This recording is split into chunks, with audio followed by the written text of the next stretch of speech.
It's 6 o'clock in the morning, Singapore and Hong Kong time. Welcome to Squawk Box.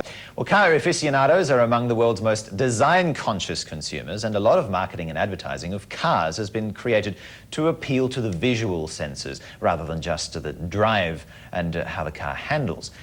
Judgment when it comes can, of course, be harsh, because design is such a subjective title, such a subjective subject. Chris Bangle of BMW, for example, has been alternatively lauded and vilified for design changes to everything from the 7 Series to the Z4. Typically, the cars that make the top 10 designs are designers' lists are names like Ferrari, Lamborghini, Aston Martin, and even the 350Z Roadster did a lot for Nissan. But Audi is also running for recognition as it rolls out an aggressive new design strategy characterized by big single-frame grilles. And as our own Bettina Chua reports, the brand is going to get some tailwind from its starring role in the movie I, Robot. This is Satoshi Wada, Audi's A6 designer who set out to inject more dynamism and emotion into the new car.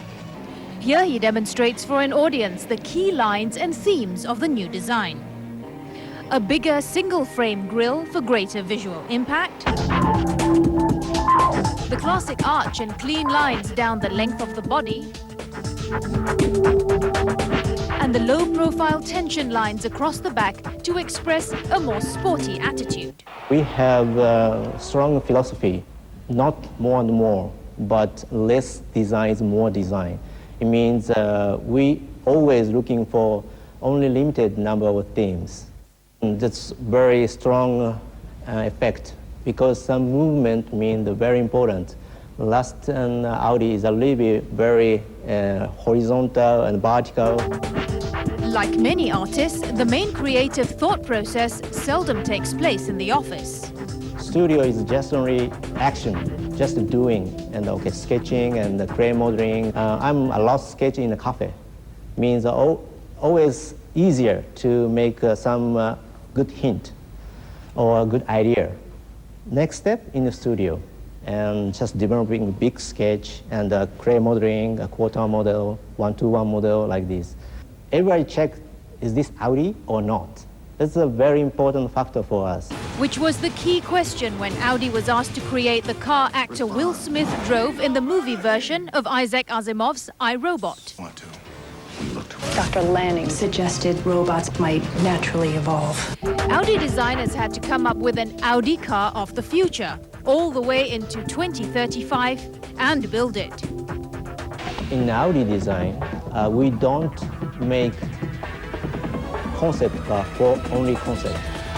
Means always involving some reality, some similarity in the concept already. Means this car also single frame grille.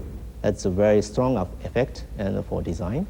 This one is rounded but very sharp. This is the same. This is a very organic round but very sharp. Means nearly same philosophy in this car. You understand? And then, but this is more extreme. Is this production or not? I don't know. Get off my car! Until 2035, at least for the upper range of the market that the new A6 is targeted at, this looks like an infinitely more comfortable ride. For CNBC, I'm Bettina Chua. That Audi and I, Robot also looks remarkably like a BMW. Our stock watchers will bring you the opening numbers in Taiwan, Singapore and Malaysia immediately after this break. Amanda Drury joins you for Market Watch next. Among her guests, Peter Morgan at HSBC, reflecting on the Japanese economy. Stay with us here on CNBC.